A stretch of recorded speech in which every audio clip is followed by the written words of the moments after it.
생후 1년 핏덩이 같은 손주의 첫 생일 잔치였다. 화려한 호텔 연회장에는 알록달록한 풍선이 가득했고 맛있는 음식 냄새가 코끝을 간지럽혔다. 하지만 나에게 그곳은 지옥이었다. 사람들로 북적이는 그곳에서 나는 투명 인간이었다. 내 아들의 아내, 그러니까 내 며느리는 나를 애써 외면했다. 마치 내가 그곳에 없는 것처럼. 어머니, 여기는 서 계시지 마시고 저쪽 구석에 조용히 앉아 계세요. 손님들이 불편해 하실 수도 있어요. 며느리의 말은 비수처럼 날카로웠다. 내 손주의 첫돌을 축하해주러 온 자리에서 나는 손님들에게 방해가 되는 존재가 되어버린 것이다. 내게 주어진 자리는 구석에 놓인 텅 빈 의자 하나였다. 그곳에서 나는 마치 죄인처럼 앉아 행복하게 웃고 떠드는 사람들을 바라보았다. 내 아들의 얼굴에는 행복이 가득했다. 그는 손주를 안고 며느리와 함께 사진을 찍으며 마치 세상에서 가장 완벽한 가정을 이룬 것처럼 보였다. 그들의 웃음소리가 내 귀에는 날카로운 비명처럼 들렸다. 그러다 며느리가 내게 다가왔다. 차가운 눈빛과 굳게 담은 입술. 그 모습은 내게 익숙했다. 예전부터 그녀는 나를 귀찮은 존재로 여겼다. 가끔씩 찾아오는 나를 피곤해했고 늘 형식적인 말로 나를 대했다. 하지만 오늘은 달랐다. 그녀의 눈빛에는 증오가 담겨 있었다. 어머니, 이제 그만 가세요. 저희 손님들이 불편해 하십니다. 어차피 어머니는 딱히 하실 일도 없으시잖아요. 나를 쫓아내는 말이었다. 내 손주의 첫돌잔치에서 내 며느리가 나를 쫓아냈다. 나는 아무 말도 할 수 없었다. 그저 온몸이 부들부들 떨렸다. 사람들의 시선이 내게 집중되는 것 같았다. 며느리는 내 손목을 잡고 강제로 일으켜 세웠다. 이러다 손주가 놀라요. 조용히 나가주세요. 그녀의 소나기에 잡힌 내 손목은 뼈가 부서질 것처럼 아팠다. 나는 울고 싶었지만 눈물조차 나오지 않았다. 아들은 그 모든 상황을 보고 있었다. 하지만 그는 아무 말도 하지 않았다. 그저 며느리의 눈치를 보며 어색한 미소만 지을 뿐이었다. 그 순간 내 아들은 더 이상 내 아들이 아니었다. 그는 그저 며느리의 남편 그리고 손주의 아빠일 뿐이었다. 나는 그렇게 쫓겨나듯 연회장을 빠져나왔다. 화려한 문을 등지고 차가운 바람을 맞으며 나는 생각했다. 내가 지금까지 무엇을 위해 살아왔는가? 내 모든 것을 바쳐 키워낸 아들에게 나는 이런 대접을 받는 존재인가? 내 이름은 김선자. 올해로 63이 된 평범한 아줌마이다. 남편은 10여 년 전 병으로 세상을 떠났고 나는 아들 하나만 바라보며 살아왔다. 남편과 함께 일구었던 조그만 땅과 오래된 집을 지키며 나는 아들이 잘 되기를 바라는 마음으로 모든 것을 뒷바라지했다. 아들이 좋은 대학에 가고 대기업에 취직하고 그리고 좋은 여자와 결혼하는 것을 보는 것이 내 유일한 기쁨이었다. 하지만 그 모든 행복은 한순간에 산산조각 났다. 그날 나는 사랑하는 손주를 뒤로 한 채 차가운 거리로 내몰렸다. 그리고 그 길에서 나는 결심했다. 내 모든 것을 빼앗아간 이들에게 나 또한 모든 것을 빼앗아 주겠다고. 그날 밤 나는 잠을 이루지 못했다. 쫓겨나듯 연회장을 나온 후 정처 없이 거리를 헤매다 결국 버스를 타고 집으로 돌아왔다. 익숙한 내 집이었지만 그날따라 유난히 낯설고 차갑게 느껴졌다.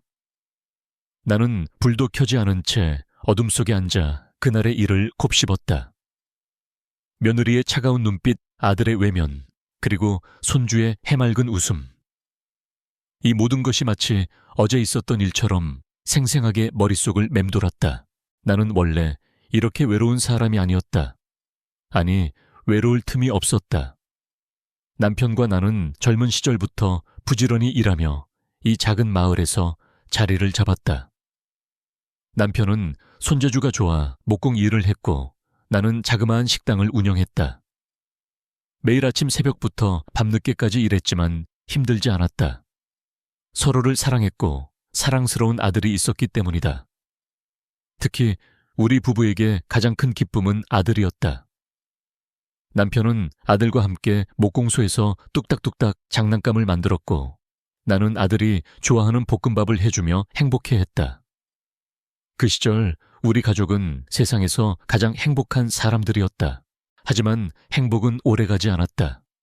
남편이 갑자기 쓰러지고 병원 신세를 지게 되면서 우리 가정에는 먹구름이 드리웠다. 수술비와 병원비는 우리가 평생 모아온 돈을 순식간에 사라지게 했다. 결국 남편은 세상을 떠났고 나는 혼자 남았다. 하나 남은 아들을 위해 나는 더욱 악착같이 일했다. 식당 일과 밭일을 병행하며 아들의 학비를 마련했고 아들이 원하는 것은 뭐든지 해주고 싶었다. 아들은 똑똑했고 착했다. 서울에 있는 좋은 대학에 합격했을 때 나는 온 세상이 내 것인 것처럼 기뻤다. 하지만 아들은 더 넓은 세상으로 가고 싶어 했다. 유학을 가고 싶다고 했다. 엄마, 저 유학 가고 싶어요. 더 넓은 세상에서 공부해서 엄마를 호강시켜 드릴게요. 아들의 눈은 꿈으로 반짝이고 있었다. 나는 아들의 꿈을 꺾고 싶지 않았다. 하지만 유학 비용은 나 혼자 감당할 수 있는 액수가 아니었다. 고민 끝에 나는 남편과 함께 평생 일궈온 땅 중 일부를 팔기로 결정했다. 아들은 미안해했지만 나는 괜찮다고 했다.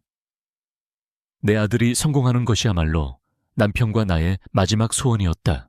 그렇게 아들은 유학을 떠났고 나는 다시 혼자가 되었다. 아들이 유학을 마치고 대기업에 취직했다는 소식을 전해왔을 때 나는 세상을 다 얻은 기분이었다. 이제 내 인생에도 행복이 찾아오겠구나 싶었다. 그리고 몇 년 후 아들은 결혼하고 싶다는 여자를 데려왔다. 화려한 옷차림과 세련된 말투를 가진 그녀는 나를 어머니라고 불렀다. 겉으로는 깍듯하고 예의 바른 며느리였다. 하지만 나는 그녀의 눈빛에서 뭔가 모를 위화감을 느꼈다. 마치 나를 낯선 이방인처럼 보는 듯한 차가운 시선. 결혼 후 아들은 서울에 자리를 잡고 살았다. 나는 가끔 아들 내외가 보고 싶어 서울로 올라갔지만 며느리는 늘 바쁘다는 핑계로 나를 피했다. 전화통화도 점점 뜸해졌다. 처음에는 서운했지만 바쁜 사회생활을 하는 아들과 며느리를 이해하려고 노력했다. 하지만 그 서운함은 점차 외로움으로 변해갔고 그 외로움은 마침내 깊은 공허함으로 나를 짓눌렀다. 그러다 손주가 태어났다는 소식을 들었을 때 나는 다시 한번 살아갈 힘을 얻었다. 작고 귀여운 손주의 사진을 보며 나는 매일매일을 설레는 마음으로 보냈다. 손주를 위해서라면 뭐든지 해주고 싶었다. 손주를 만날 날만을 손꼽아 기다리며 나는 며느리에게 용돈을 보내고 손주 선물을 보냈다. 며느리는 늘 고맙다는 말과 함께 받았다. 하지만 그녀의 목소리에서는 진심이 느껴지지 않았다. 그리고 그날 손주의 첫돌잔치에서 나는 그 모든 외로움과 서운함이 한순간에 폭발하는 것을 느꼈다. 며느리는 내가 손주를 사랑하는 마음조차도 무시하고 나를 쫓아냈다. 내가 평생을 바쳐 지켜온 것들을 모두 빼앗아간 것처럼 며칠 동안 나는 아무것도 할 수 없었다. 밥은커녕 물 한 모금도 넘어가지 않았다. 텅 빈 집 안을 홀로 배회하며 나는 거울 속에 낯선 여자를 바라보았다. 희고 핏기 없는 얼굴, 퀭한 눈, 그리고 깊게 파인 주름. 저것이 정말 나인가? 나는 그토록 사랑했던 아들에게 버림받고 며느리에게 멸시당하며 이제는 존재 자체를 부정당하는 신세가 되어버린 것이다. 어둠 속에 홀로 앉아 있을 때 나는 문득 깨달았다. 내가 지금까지 살아온 인생은 전부 아들을 위한 것이었다는 것을. 남편이 죽고 나서 나는 내 삶을 잃어버렸다. 오직 아들의 성공만을 바라보며 나 자신은 그저 뒷바라지하는 존재로 전락해버렸다. 내 소유였던 이 집과 땅도 아들의 미래를 위한 담보물에 불과했다. 아들이 잘 사는 모습을 보는 것이 내 행복이라고 스스로 위안했지만 결국 나는 아무것도 가진 것이 없는 껍데기뿐이었다. 그때 거실 한 구석에 놓인 낡은 사진첩이 눈에 들어왔다. 먼지를 털어내고 조심스럽게 사진첩을 펼쳤다. 남편과 앳된 얼굴의 내가 활짝 웃고 있는 사진 꼬맹이 아들을 안고 행복해하는 사진. 그리고 아들과 함께 이 집 앞에서 찍은 사진들이 차례로 나타났다. 모든 사진 속에는 행복이 가득했다. 하지만 지금 내 눈에 보이는 것은 과거의 행복이 아니라 그 행복을 지키기 위해 내가 잃어버린 것들이었다. 남편과 함께 땀 흘려 일구었던 땅아들이, 컸던 이 집, 그리고 내 젊음. 이 모든 것을 나는 아들을 위해 기꺼이 희생했다. 그런데 돌아온 것은 무엇인가? 차가운 멸시와 배신감뿐이었다. 며느리는 내가 가진 것을 당연하게 여겼다. 아니, 그녀는 내가 가진 것을 이미 자기 것이라고 생각하고 있었다. 아들의 첫돌잔치에서 보았던 그녀의 눈빛은 단순히 나를 귀찮아하는 것이 아니었다. 그것은 이 집과 땅을 온전히 차지하려는 욕망, 그리고 그 욕망을 방해하는 나에 대한 증오였다. 내가 여전히 이 집에 살고 있다는 사실 자체가 그녀에게는 불편하고 거슬리는 일이었을 것이다. 그녀는 내가 이 집에서 사라지기를 바랐다. 내가 죽어서든 아니면 다른 곳으로 떠나서든. 그녀에게 나는 단지 이 집과 땅을 넘겨받기 위해 처리해야 할 골칫덩이에 불과했다. 이 깨달음은 내 가슴을 짓눌렀던 슬픔과 절망을 순식간에 분노로 바꾸어 놓았다. 그래, 그녀가 나를 버렸듯이 나도 그녀를 버릴 것이다. 그녀가 내 것을 빼앗으려 했듯이 나 또한 그녀의 모든 것을 빼앗을 것이다. 나는 차가운 방바닥에 앉아 밤새도록 끔찍한 계획을 세웠다. 내 손으로 직접 일구고 지켜온 이 집과 땅을 팔아버리기로 마음먹었다. 그것이 유일하게 내가 그녀에게서 뺏어올 수 있는 것이었다. 그녀가 이 집과 땅을 당연하게 여길 때 나는 그녀의 발밑을 송두리째 무너뜨릴 것이다. 그녀가 내게 준 굴욕과 상처를 똑같이 되갚아줄 것이다. 그렇게 나는 복수를 다짐했다. 더 이상 울지 않기로 했다. 내 눈물은 이미 말라버렸다. 이제 남은 것은 오직 차가운 분노와 복수심뿐이었다. 다음 날 아침 나는 굳은 표정으로 자리에서 일어났다. 오랜만에 거울을 보았다. 거울 속에는 더 이상 멍하니 앉아있던 나약한 여자가 없었다. 대신 차갑고 단호한 눈빛을 가진 여자가 서 있었다. 그날부터 나는 더 이상 희생하는 엄마가 아니었다. 나는 복수를 시작하는 차가운 복수자였다. 복수를 결심한 그날부터 나는 마치 다른 사람이 된 것 같았다. 더 이상 지난날의 나약함과 슬픔에 잠겨 있지 않았다. 내 마음속에는 차가운 돌덩이 하나가 들어앉은 듯 굳건해졌다. 나는 며느리가 내게 주었던 고통을 되갚아주기 위해 치밀하고 냉정한 계획을 세웠다. 그녀가 탐내던 이 집과 땅을 이용한 복수.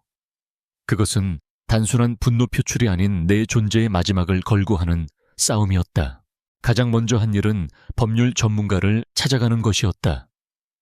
우리 집과 땅이 내 명의로 되어 있다는 사실은 알고 있었지만 혹시 모를 변수를 확인하고 싶었다. 변호사는 내 말을 듣고 조용히 고개를 끄덕였다. 어머님 명의로 된 부동산은 어머님께서 자유롭게 처분하실 수 있습니다. 자녀에게 상속되더라도 어머님께서 생전에 처분하시면 아무 문제가 되지 않습니다. 다만 상속인들이 이 일을 제기할 수는 있겠지요. 변호사의 말은 내게 확신을 주었다. 나는 내 것이 아닌 다른 사람의 것을 빼앗으려는 것이 아니었다. 그저 내 소유를 내가 원하는 대로 처분하려는 것뿐이었다. 이것은 완벽한 복수였다. 아무도 나를 막을 수 없었다. 아들조차도. 나는 내 아들이 이 사실을 알게 되면 얼마나 실망할지, 아니면 얼마나 분노할지 잠시 생각했다. 하지만 그 생각은 찰나에 그쳤다. 그는 이미 며느리의 편에 서서 나를 외면하지 않았던가. 이제 더 이상 그를 위해 내 감정을 낭비하지 않기로 했다. 그 다음으로는 부동산 중개업소를 찾아갔다. 마을에서 오랫동안 부동산 일을 해온 김 사장은 나와 안면이 있는 사이였다. 그는 내가 집과 땅을 팔겠다는 말에 깜짝 놀랐다. 어머님 무슨 일 있으세요? 이 좋은 집을 왜 갑자기 파시려고요? 여기는 앞으로 땅값도 많이 오를 텐데. 김 사장은 진심으로 나를 걱정하는 듯 보였다. 하지만 나는 아무 말도 하지 않고 그저 미소만 지을 뿐이었다. 속으로는 김 사장의 말이 틀리지 않았음을 알고 있었다. 이 땅은 앞으로 개발될 예정이었고 그 가치는 시간이 지날수록 높아질 것이 분명했다. 며느리가 이 땅을 탐냈던 것도 그 때문이었다. 그녀는 내게서 이 땅을 공짜로 넘겨받아 엄청난 시세 차익을 얻으려고 했을 것이다. 나는 그 꿈을 산산조각 내버리기로 결심했다. 김 사장은 내 단호한 태도에 결국 고개를 끄덕였다. 그는 몇몇 구매자를 소개해 주었고 나는 그들과 조용히 접촉했다. 나는 그들이 제시하는 가격에 대해 크게 신경 쓰지 않았다. 내게 중요한 것은 오직 하나, 이 집과 땅이 내 손을 떠나는 것이었다. 그리고 며느리가 이 사실을 전혀 모르게 진행하는 것이었다. 나는 김 사장에게 신신당부했다. 김 사장님, 이 일은 아무에게도 말씀하지 말아주세요. 특히 저희 아들 내외에게는요. 꼭 부탁드립니다. 김 사장은 내 눈빛에서 무언가 심상치 않음을 느꼈는지 더 이상 묻지 않고 조용히 고개를 끄덕였다. 나는 그날 이후로 매일같이 김 사장과 연락하며 계약을 진행했다. 서류를 챙기고 도장을 찍고 매수자와 만나는 모든 과정을 혼자서 해냈다. 때로는 이 모든 것이 꿈인가 싶을 정도로 비현실적으로 느껴졌다. 평생을 살아온 이 집을 내 손으로 팔고 있다는 사실이 믿기지 않았다. 하지만 내 마음은 흔들리지 않았다. 나는 복수심이라는 불길을 연료 삼아 이 모든 일을 밀어붙였다. 복수가 끝난 후의 삶이 어떻게 될지는 알 수 없었다. 어쩌면 나는 더 큰 외로움과 고통 속에 빠질 수도 있었다. 하지만 나는 더 이상 두렵지 않았다. 며느리에게 당한 굴욕에 비하면 그 어떤 고통도 견딜 수 있을 것 같았다. 나의 복수는 이제 막 시작되었을 뿐이었다. 며느리에게 복수할 계획을 세우는 동안 나는 며느리의 위선적인 태도와 거짓말들을 다시 한번 곱씹게 되었다. 그녀의 모든 행동은 철저하게 계산된 것이었다. 돌이켜 생각해보면 그녀의 치밀한 연극에 내가 너무도 쉽게 속아 넘어갔다는 사실에 소름이 끼쳤다. 며느리는 결혼 초부터 나에게 자주 전화를 걸었다. 처음에는 살가운 목소리로 안부를 묻고 아들의 회사 생활에 대해 이야기해주곤 했다. 나는 그 전화가 진심이라고 믿었다. 며느리가 나를 엄마처럼 생각하고 따뜻하게 대해준다고 착각했다. 하지만 어느 순간부터 전화의 내용은 늘 비슷했다. 어머니 죄송한데 이번에 아버님 제사 비용이 너무 많이 나와서요. 조금만 도와주실 수 있으세요? 어머니 이번에 저희가 새로 사업을 시작했는데 초기 자금이 좀 부족하네요. 혹시 여윳돈 좀 있으실까요? 나는 그녀의 부탁을 거절한 적이 한 번도 없었다. 아들이 힘들까봐 며느리가 나를 더 멀리할까봐 두려웠기 때문이다. 나는 매번 큰 돈은 아니지만 내가 아껴 모아둔 돈을 그녀의 계좌로 보내주었다. 그녀는 돈을 받을 때마다 어머니 정말 감사합니다. 꼭 갚을게요. 나중에 어머니 꼭 호강시켜 드릴게요 라며 감사의 말을 전했다. 하지만 그녀의 목소리에는 진심이 없었다. 그저 형식적인 말, 내가 원하는 것을 들어주기 위한 도구일 뿐이었다. 결혼 후에도 아들은 가끔씩 나에게 전화를 걸어왔다. 하지만 그의 목소리에는 항상 며느리의 눈치를 보는 듯한 망설임이 묻어 있었다. 엄마, 이번 추석에는 저희가 못 내려갈 것 같아요. 며느리네 집에서 제사를 지낸다고 해서 엄마, 이번 설날에는 저희가 여행을 가기로 해서 다음에 꼭 찾아뵐게요. 그들의 바쁜 일정은 늘 나를 위한 시간이 아니었다. 나는 괜찮다고 했다. 그들의 행복이 나의 행복이라고 스스로를 위로했다. 하지만 내 마음 한구석에는 늘 서운함과 외로움이 자리 잡고 있었다. 결정적으로 내가 며느리의 본색을 알게 된 것은 몇 달 전이었다. 며느리가 아들과 함께 우리 집에 내려온 적이 있었다. 그날 저녁 며느리는 나에게 은근슬쩍 집과 땅에 대한 이야기를 꺼냈다. 어머니 혹시 이 집이랑 땅 나중에 저희가 물려받을 수 있을까요? 아버님께서 평생 일구신 거라 저희가 잘 지키고 싶어서요. 그녀의 말은 마치 순수한 효심에서 우러나온 것처럼 들렸다. 나는 그 말을 듣고 흐뭇한 미소를 지으며 고개를 끄덕였다. 하지만 그녀의 다음 말은 나를 경악하게 만들었다. 혹시 어머니가 연로하셔서 혼자 지내기 힘드실 때가 오면 저희가 모시고 살게요. 물론 이 집은 저희가 관리해야 하니까 정리해 주시면 더 좋을 것 같고요. 그녀의 말은 나중에 늙어서 힘들어지면 이 집은 우리에게 넘기고 요양원으로 가라 하는 뜻이었다. 나는 그 순간 며느리가 내게 친절하게 굴었던 모든 이유를 깨달았다. 그녀는 나를 위한 것이 아니라 오직 이 집과 땅을 얻기 위해 내게 접근했던 것이다. 나는 그날 밤 며느리와 아들 몰래 한참을 울었다. 사랑하는 아들이 선택한 여자가 나를 이렇게까지 계산적으로 대할 줄은 꿈에도 몰랐다. 이제 그녀가 내게 준 상처를 되갚아줄 차례였다. 나는 내 복수가 단순히 돈을 빼앗는 행위가 아니라는 것을 알고 있었다.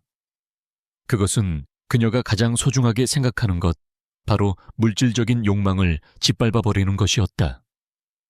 그녀의 탐욕스러운 꿈을 산산조각 내는 것, 그것이야말로 진정한 복수였다. 집과 땅을 팔기로 결심한 후 나는 며칠 동안 마음속으로 복수 계획을 되뇌었다. 그러던 어느 날 며느리에게서 전화가 걸려왔다. 어머니 잘 지내고 계시죠? 저희 아버님이 남기신 땅에 대해 좀 여쭤볼 게 있어서요. 그녀의 목소리는 평소보다 훨씬 다정하고 살가웠다. 마치 돌잔치에서 나를 쫓아냈던 사람이 아닌 것처럼. 나는 그녀의 의도를 단번에 알아챘다. 그녀는 내게서 집과 땅의 정보를 캐내려는 것이 분명했다. 나는 태연한 척 대답했다. 응, 잘 지내고 있다. 근데 땅은 왜? 아니요, 그냥요. 아버님께서 평생 일구신 땅이라 저희가 신경 써서 관리해야 할 것 같아서요. 혹시 땅 문서나 그런 것들은 어디에 두셨어요? 그녀의 질문은 노골적이었다. 그녀는 이미 이 땅이 자신의 것이 될 거라고 확신하고 있었다. 나는 피식 웃음이 나왔다. 그녀는 내가 바보인 줄 아는 모양이었다. 아직 내가 가지고 있지. 그건 나중에 내가 알아서 할게. 걱정하지 말고 너희들 일이나 열심히 해. 내 말에 며느리의 목소리가 살짝 굳어지는 것이 느껴졌다. 하지만 그녀는 이내 평정심을 되찾고 다시 다정한 목소리로 말했다. 어머니, 저희가 어머니를 모시고 살려고 하는데 어떠세요? 어머니께서 혼자 계시는 게 늘 마음에 걸려서요. 이 집은 저희가 잘 관리해서 나중에 손주한테 물려주면 좋잖아요. 그녀의 말은 마치 나를 위해 하는 말처럼 들렸다. 하지만 나는 그 속에 숨겨진 진짜 의도를 정확히 파악했다. 그녀는 내가 서울로 올라가면 이 집과 땅을 온전히 차지하려는 계산을 하고 있었다. 내가 살아있는 동안에는 법적인 문제를 일으키지 않으면서 내가 죽은 후에는 모든 것을 상속받겠다는 치밀한 계획이었다. 나는 더 이상 속아주지 않았다. 나는 며느리에게서 전화를 끊고 곧바로 변호사에게 전화를 걸었다. 며칠 전 변호사에게 상속 문제에 대해 자문을 구했을 때 충격적인 사실을 알게 되었기 때문이다. 어머님, 사실 자녀가 상속을 포기하지 않는 한 법적으로 어머님의 재산을 처분하는 데에는 일부 제약이 있을 수 있습니다. 만약 아드님이나 며느님이 어머님께서 부동산을 팔지 못하도록 막으려 할 경우 일이 복잡해질 수 있습니다. 변호사의 말은 내 계획에 제동을 거는 듯했다. 하지만 나는 포기하지 않았다. 오히려 이 사실을 알게 된 후 내 복수심은 더욱 불타올랐다. 며느리는 나를 속여 이 땅을 가로채려 했지만 나는 그녀의 허를 찔러 모든 것을 빼앗아 버릴 것이다. 나는 며느리가 나를 모시고 살겠다는 제안을 받아들이기로 했다. 하지만 그건 그녀의 뜻대로 되지 않을 것이다. 나는 이 집에 남아 그녀가 탐내는 이 땅을 처분할 것이다. 그녀가 내게 접근할 수 없도록, 그리고 내가 모든 것을 정리할 수 있도록 시간을 벌어야 했다. 나는 며느리에게 전화를 걸어 말했다. 그래, 생각해보니 너희 말도 맞다. 나도 이제 혼자 살기는 좀 외롭고 힘들구나. 그런데 내가 평생을 살아온 이 집을 갑자기 떠나려니 마음이 아프다. 이사갈 준비도 좀 해야 하고, 내 말에 며느리는 뛸 듯이 기뻐했다.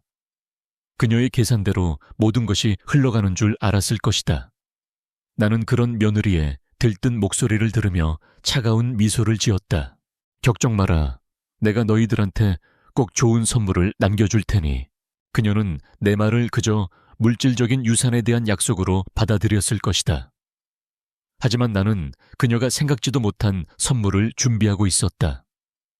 바로 그녀의 모든 것을 송두리째 무너뜨릴 복수의 선물이었다. 며느리의 들뜬 목소리를 들으며 나는 홀로 계약서에 도장을 찍었다. 김 사장과 매수자가 보는 앞에서 꾹꾹 눌러 찍은 도장은 내 인생의 마지막을 상징하는 것 같았다. 평생을 살아온 이 집을 남편과 함께 땀 흘려 일구었던 이 땅을 내 손으로 팔아버리는 순간이었다. 계약서에 적힌 금액은 상상했던 것보다 훨씬 더 큰 금액이었다. 하지만 나는 그 금액을 보면서 아무런 감흥도 느끼지 못했다. 그저 먹먹하고 공허할 따름이었다. 계약서에 서명을 마치고 나는 매수자에게 한 가지를 부탁했다. 죄송하지만 제가 이사갈 집을 아직 구하지 못해서요. 이 집에서 한두 달만 더 지내다 갈 수 있을까요? 매수자는 흔쾌히 허락해 주었다. 그에게는 이 작은 배려가 별것 아니었겠지만 나에게는 아주 중요한 시간이었다. 며느리에게 마지막 방역을 가할 시간을 벌어야 했다. 나는 김 사장에게도 다시 한번 신신당부했다. 김 사장님, 이 계약은 절대 비밀로 해주셔야 합니다. 며느리나 아들에게는 절대 알려서는 안 됩니다. 김 사장은 내 눈빛을 보더니 조용히 고개를 끄덕였다. 그는 아마 내가 왜 이런 행동을 하는지 어렴풋이 짐작하고 있었을 것이다. 하지만 그는 아무것도 묻지 않았다. 그저 내가 원하는 대로 모든 것을 도와주었다. 며칠 후 매수자에게서 계약금 명목의 돈이 내 통장으로 입금되었다. 나는 그 돈을 보자마자 곧바로 은행으로 향했다. 통장에 찍힌 엄청난 금액을 보며 나는 다시 한번 멍해졌다. 이 돈이면 남은 여생을 걱정 없이 편안하게 보낼 수 있었다. 며느리가 그토록 탐냈던 돈이 내 손에 들어왔지만 내 마음은 여전히 차갑고 공허했다. 나는 이 돈을 그대로 두지 않았다. 혹시라도 며느리가 내게 접근하여 이 돈을 빼앗으려 할지도 모른다는 생각에 나는 모든 돈을 여러 개의 통장으로 분산시켰다. 그리고 그 통장들을 모두 비밀스러운 장소에 숨겨두었다. 이제 아무도 내 돈을 찾을 수 없을 것이다. 나만이 알고 있는 비밀의 장소에 집으로 돌아오는 길, 나는 왠지 모를 해방감을 느꼈다. 더 이상 이 집과 땅에 대한 미련이 없었다. 어쩌면 나는 이 집을 떠나고 싶었던 것인지도 모른다. 남편과 아들 행복했던 과거의 기억이 가득한 이 집에서 나는 더 이상 행복할 수 없었다. 이 집은 이제 나에게는 며느리의 욕망 그리고 아들의 배신이 깃든 공간일 뿐이었다.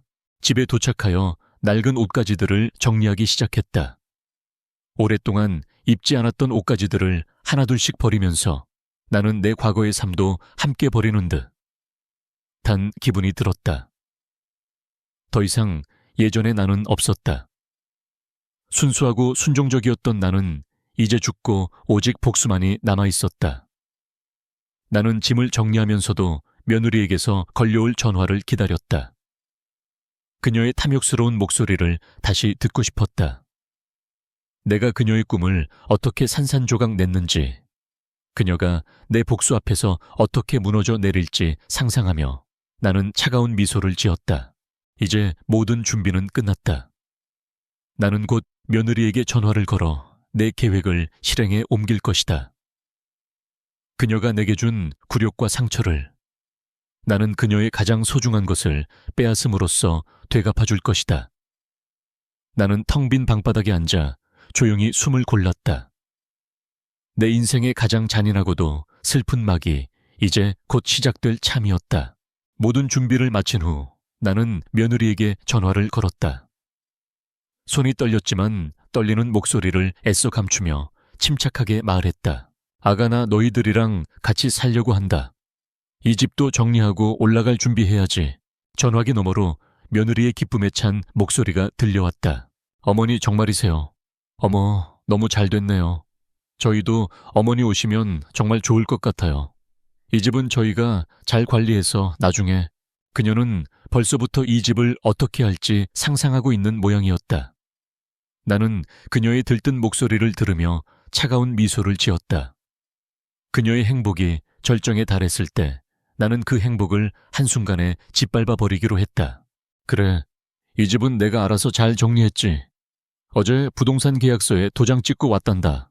내 말에 전화기 너머로 며느리의 웃음소리가 뚝 끊겼다. 정적이 흘렀다. 나는 그 정적을 즐겼다. 며느리의 머릿속이 복잡해지는 것을 상상하며 어머니 무슨 말씀이세요? 계약서라니요? 혹시 무슨 사기라도 당하신 거예요? 그녀의 목소리에는 당황스러움과 함께 불안감이 섞여 있었다. 나는 태연하게 말했다. 아니, 사기당한 거 아니야. 내가 내 집, 내 땅 팔아버렸어. 그 돈으로 너희들이랑 같이 살려고 하는데 혹시 불편하니? 내 말이 끝나기가 무섭게 며느리의 비명에 가까운 목소리가 터져 나왔다. 어머니 지금 제정신이세요. 그 땅이 얼마나 비싼 건데 어떻게 마음대로 파실 수가 있어요. 그건 나중에 손주한테 물려줄. 그녀는 더 이상 말을 잇지 못했다. 나는 그녀의 목소리에서 탐욕과 분노 그리고 절망을 느꼈다. 그녀는 내게서 이 집과 땅을 얻지 못할 수도 있다는 사실에 충격을 받은 것이 분명했다. 나는 그녀의 비명을 들으며 그동안 쌓였던 모든 분노와 서름이 조금씩 풀리는 것을 느꼈다.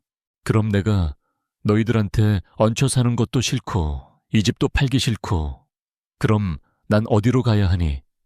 며느리한테 쫓겨나고 아들한테 외면받고 나는 갈 곳 없는 늙은이인 줄 알았어. 이 집도 이 땅도 내 거야. 내가 팔든 말든 무슨 상관이야. 내 말에 며느리는 아무 말도 하지 못했다. 그녀는 그저 전화기 너머로 거친 숨을 몰아쉴 뿐이었다. 잠시 후 아들의 목소리가 들려왔다. 엄마, 지금 무슨 소리 하는 거야? 며느리한테 왜 그래? 아들은 며느리를 감싸는 듯한 말투였다. 나는 아들의 목소리를 듣고 다시 한번 가슴이 무너져 내리는 것 같았다. 네오는 내 엄마가 지금 무슨 일을 겪고 있는지, 왜 이런 선택을 했는지 궁금하지도 않니? 너한테는 네 아내 편을 드는 게 더 중요해. 아들은 한동안 침묵했다. 그리고 이내 힘없는 목소리로 말했다. 엄마, 그건 나중에 얘기하고 일단 계약은 어떻게든 무효로 돌려야 하잖아. 그 땅이 얼마나 비싼 건데. 아들의 말은 내게 더 큰 상처를 주었다. 그는 내 감정이나 상황에는 전혀 관심이 없었다. 오직 돈, 땅, 물질적인 것에만 신경 쓰고 있었다. 나는 아들에게서 완전히 돌아서기로 결심했다. 더 이상 그에게 기대를 걸지 않기로 했다. 늦었어. 이미 계약금도 받았고 돌이킬 수 없어. 내가 너희들한테 선물이라고 했잖아. 이 집이랑 땅 이제 너희들 것이 아니야. 이제 너희들은 아무것도 가질 수 없어. 알거지야. 나는 마지막 말을 내뱉고 전화를 끊었다. 전화기 너머로 들려오는 며느리의 울부짖는 소리와 아들의 절규는 더 이상 내 마음을 흔들지 못했다. 나는 텅 빈 집 안에서 조용히 숨을 골랐다. 내 인생의 가장 큰 복수가 이제 막 시작된 것이다. 그들에게 가장 소중한 것을 빼앗음으로써 나는 그들에게 내가 느꼈던 절망과 공허함을 똑같이 되돌려 줄 것이다. 전화를 끊고 나서도 며느리의 절규와 아들의 당황한 목소리가 한동안 귓가에 맴돌았다. 하지만 그 소리는 더 이상 내 마음을 아프게 하지 않았다. 오히려 며느리가 느꼈을 절망감과 배신감을 생각하니 가슴 한구석이 통쾌함으로 가득 차는 것을 느꼈다. 그녀가 나를 무시하고 멸시했을 때에 내 기분이 이랬을까? 나는 그녀가 겪고 있는 고통을 온몸으로 즐겼다.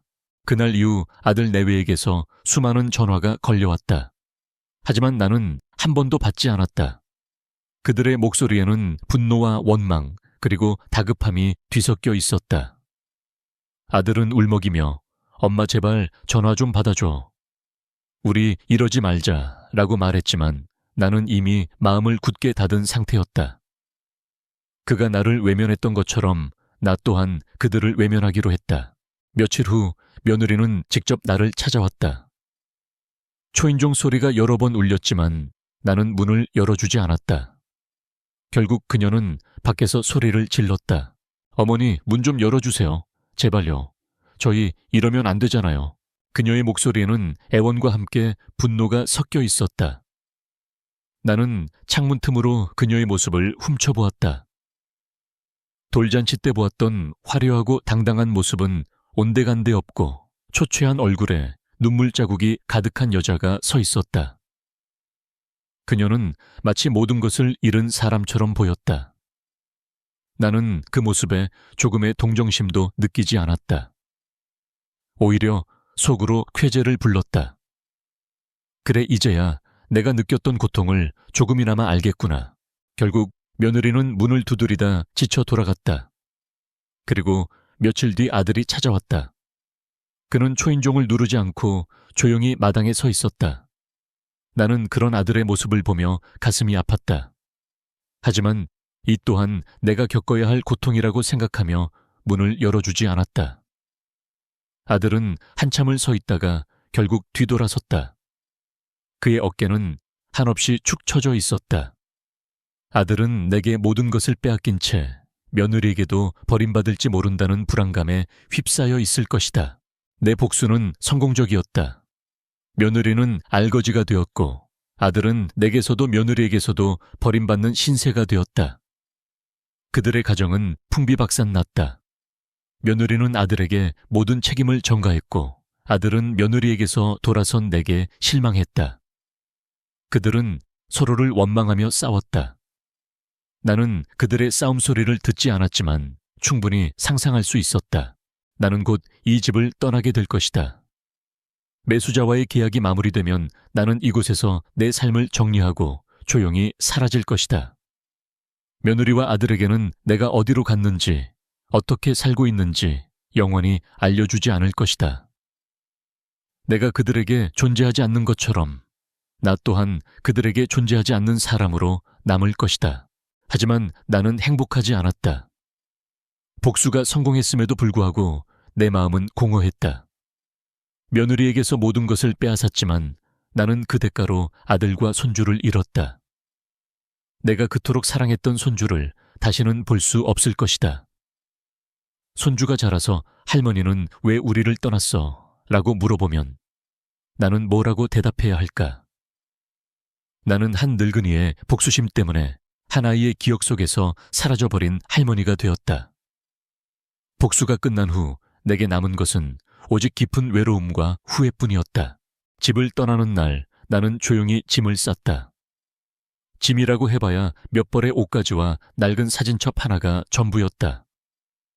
텅 빈 방 안을 둘러보며 나는 알 수 없는 감정에 휩싸였다.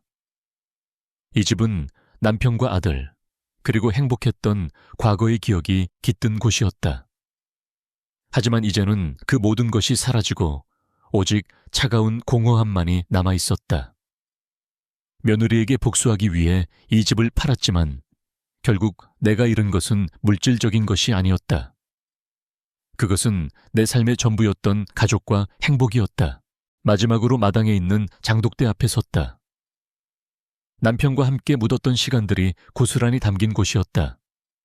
나는 장독대를 조심스럽게 어루만지며 속삭였다. 여보, 나 이제 떠나. 미안해. 내가 너무 바보 같았지. 당신과 함께 일군 모든 것을 지키지 못했어. 그리고 우리 아들에게도 좋은 엄마가 되지 못했어. 눈물이 하염없이 흘러내렸다. 복수가 끝났지만 나는 아무것도 얻지 못했다. 오직 깊은 후회와 슬픔만이 나를 짓눌렀다. 새로운 보금자리는 낯선 도시의 낡은 월세방이었다. 창문 하나 없는 작은 방이었지만 나는 그곳에서 홀로 지내는 것이 익숙했다. 돈은 충분히 있었다. 며느리가 그토록 탐냈던 거액의 돈이 내 손에 있었지만 나는 그 돈을 한 푼도 쓰지 않았다. 그 돈은 복수의 상징일 뿐 내게는 아무런 의미가 없었다. 나는 그저 낡은 옷을 입고 끼니를 대충 때우며 하루하루를 보냈다. 어느 날 나는 사진첩을 꺼내 들었다. 며느리가 돌잔치에서 찍은 손주의 사진이었다. 해맑게 웃는 손주의 얼굴을 보며 나는 한없이 눈물을 흘렸다. 아가, 할머니가 너무 미안해. 할머니의 어리석은 복수 때문에 너를 다시는 볼 수 없게 됐구나. 나는 손주의 사진을 가슴에 품고 한참을 흐느꼈다. 그동안 쌓였던 모든 슬픔과 외로움이 한꺼번에 터져 나왔다. 내 복수는 성공적이었다. 며느리는 내가 팔아버린 땅의 가치를 뒤늦게 알고 절망했고, 아들은 며느리에게서도 내게서도 버림받는 신세가 되었다. 그들의 가정이 풍비박산 났다는 소식을 전해 들었을 때 나는 한때 통쾌함을 느꼈다. 하지만 그 통쾌함은 잠시뿐이었다. 내 복수는 결국 나 자신을 파멸로 이끌었다. 나는 이제 혼자다. 가족도 없고 집도 없다. 텅 빈 마음과 텅 빈 공간 속에 홀로 남겨진 것이다. 나에게 남은 것은 오직 손주에 대한 그리움과 복수에 대한 후회뿐이었다. 나는 복수를 통해 행복을 되찾으려 했지만 결국 나는 더 깊은 지옥으로 빠져들었다. 늦은 밤 나는 창문 하나 없는 작은 방에서 조용히 숨을 쉬었다. 복수의 끝은 파멸이었다. 그리고 그 파멸 속에서 나는 비로소 깨달았다. 진정한 행복은 물질적인 것이 아니라 사랑하는 사람들과 함께하는 소박한 일상 속에 있다는 것을. 하지만 나는 이미 그 모든 것을 잃어버렸다.